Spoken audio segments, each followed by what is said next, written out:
Hey everyone, welcome back to our channel. Today, let us journey together on how to create surreal arts with OpenArt.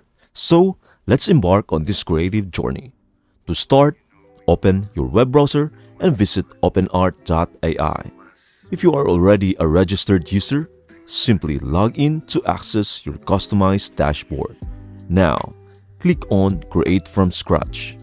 On the left side of the screen, you will discover a prompt field where you can unleash your creativity.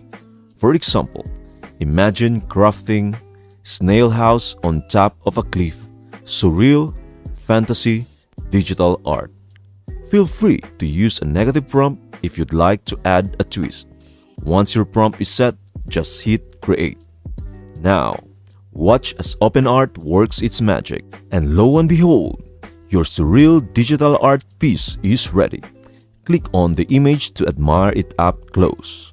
It's as effortless as that. Your imagination becomes a vivid reality with just a prompt. Dive into boundless creativity and craft stunning surreal art with OpenArt. I hope this video helped you out. Thank you for watching and see you in the next video.